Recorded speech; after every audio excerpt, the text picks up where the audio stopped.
Vous écoutez l'épisode 25 de la boîte à outils des parents. Quelle éducation à l'étranger?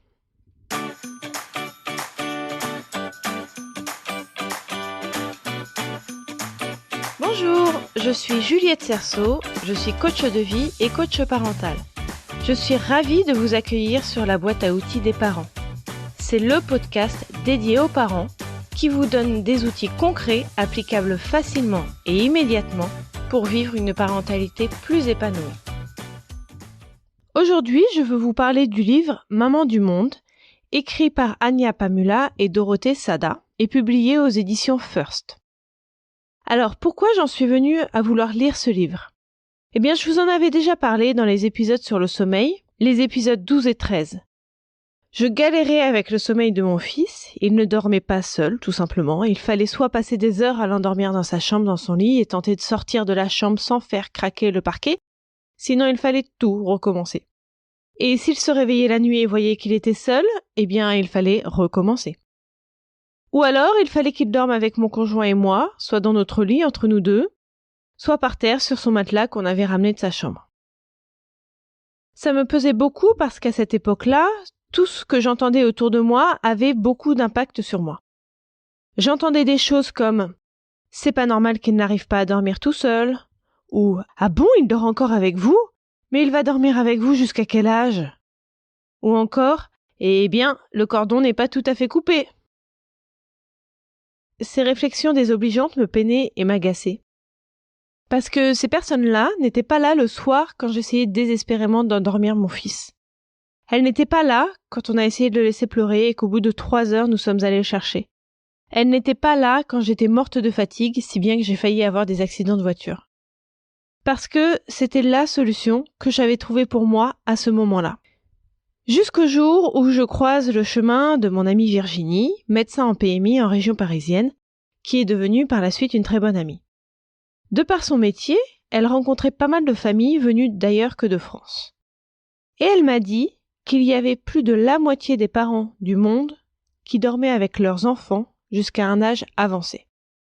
Et pourtant, il n'y a pas plus de la moitié de la population mondiale qui est complètement débile et immature, toujours accrochée au basque de ses parents. Ça a été comme une révélation pour moi. Elle avait complètement raison. Je raisonnais en franco-française que je suis, en suivant scrupuleusement ce que la pédiatre de mes enfants me disait et ce que j'entendais de toutes parts. Pas forcément de la part des personnes qualifiées d'ailleurs. Et je me suis dit à moi-même, tu sais quoi? Il va dormir avec nous jusqu'à ce qu'il arrive à dormir seul. Et effectivement, c'est arrivé un peu plus tard, vers 3 ans. Tout ça pour vous dire que, dès que j'ai entendu parler de ce livre, j'ai couru pour l'acheter, et je l'ai dévoré. Et en plus, il est très joli et très bien fait. Anya Pamula et Dorothée Sada ont recueilli le témoignage de 40 femmes venant de divers endroits dans le monde. Tous les continents y passent. Je veux vous partager une analyse que je fais de ces témoignages concernant 11 points.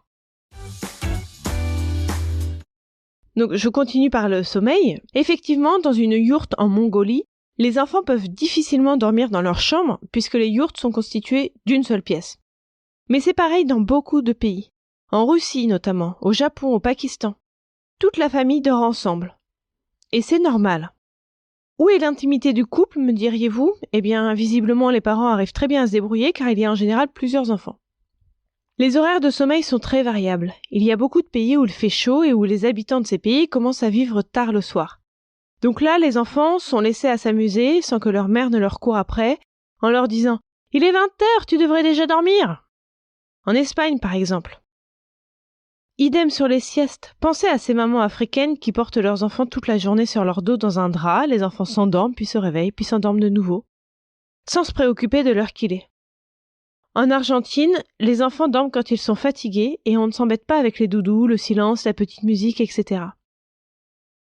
Mais en Australie, il y a des school sleep. Oui, des écoles de sommeil pour apprendre à la mère à faire dormir son bébé.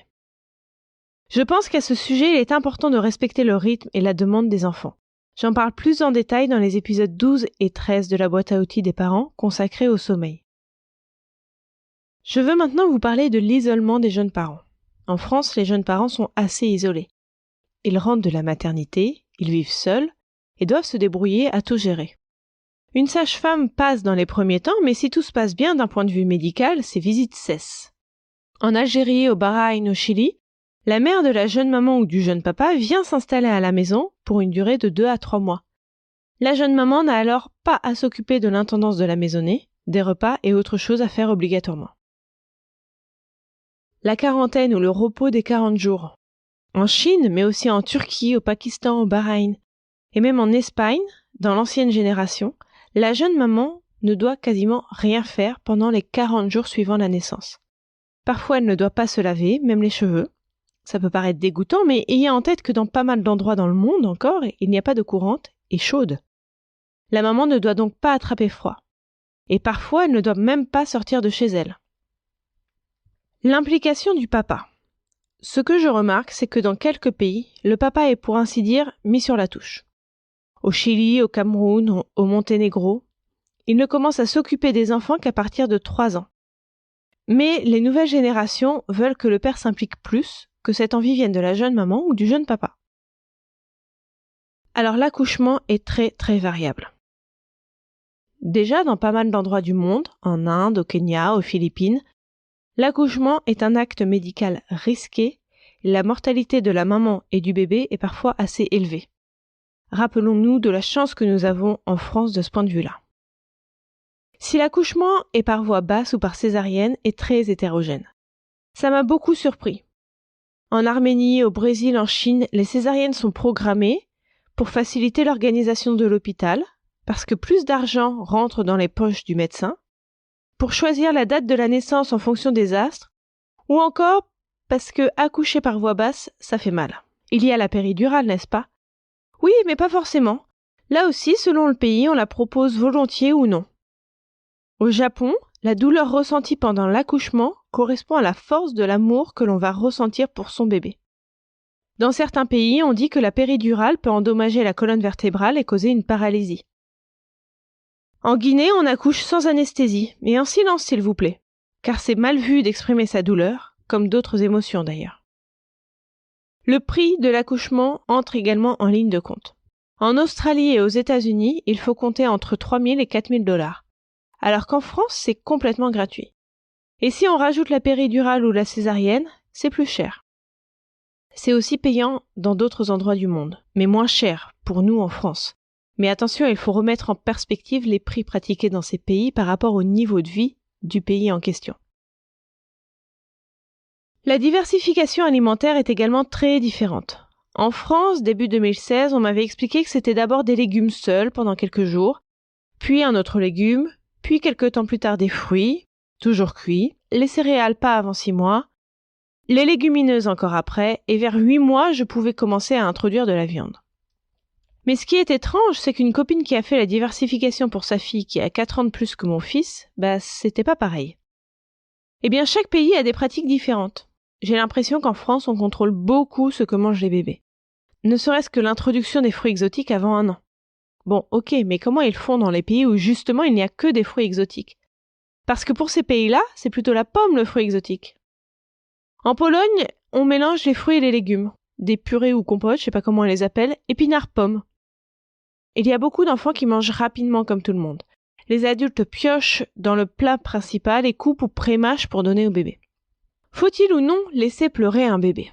Alors là, c'est pareil. On m'a dit et répété que si je répondais trop vite et trop souvent aux demandes de mon bébé, il allait rester débile et immature. Bon, c'était pas exactement ces termes, mais c'était l'idée.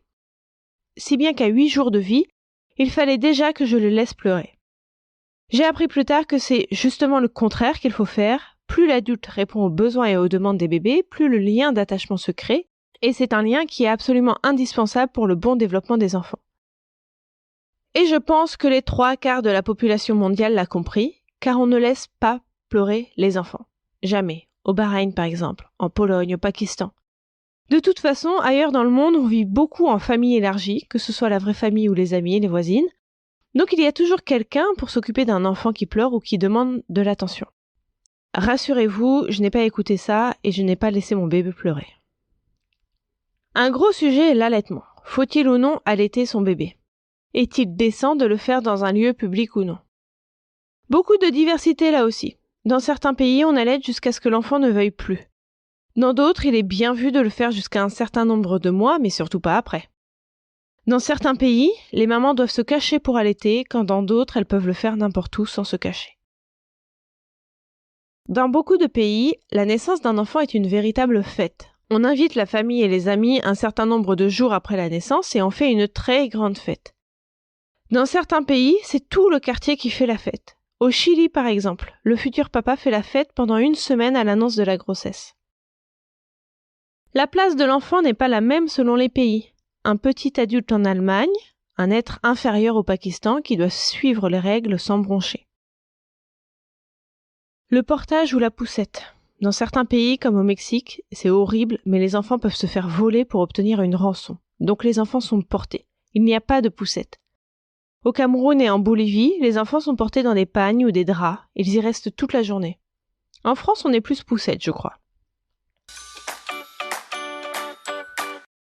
Alors j'ai fini mon exposé, je n'ai abordé que les quelques points les plus récurrents de tous ces témoignages. Pourquoi j'ai fait cet épisode ? Eh bien c'est pour que vous compreniez qu'il n'y a pas qu'une seule façon de faire pour chaque situation. Au contraire, ces façons de faire sont multiples et diverses en fonction du pays et je dirais même en fonction des personnes. Je veux aussi que cet épisode vous aide à dédramatiser si vous n'avez pas suivi scrupuleusement les consignes qu'on vous a données, quelles qu'elles soient et peu importe qui vous les a données. Je veux que vous vous fassiez confiance en vous disant, devant une situation, que peut-être une autre maman dans le monde fait exactement la même chose que vous. Ou peut-être qu'elle fait quelque chose de complètement différent, mais qui fonctionne quand même pour elle et son bébé. À chacun sa solution. Vous retrouverez toutes les notions utiles sur le site internet BAO comme boîte à outils, baodesparents.com. N'hésitez pas à vous inscrire à la newsletter pour être notifié des nouveaux épisodes chaque semaine. Si vous avez aimé cet épisode, n'hésitez pas à me le faire savoir en déposant un avis 5 étoiles sur la plateforme de podcast que vous utilisez. C'est le meilleur moyen de me soutenir et de permettre à d'autres auditeurs de trouver ce podcast plus facilement. Vous pouvez aussi me suivre sur Instagram sur le compte BAO des parents et j'ai également une page Facebook qui s'appelle La boîte à outils des parents. Enfin, sachez que si vous voulez progresser encore plus vite et de façon plus juste et efficace, je propose un accompagnement de coaching personnalisé, que ce soit du coaching de vie ou du coaching parental. Vous trouverez toutes les informations sur le site baodelesprit.com. À mardi prochain!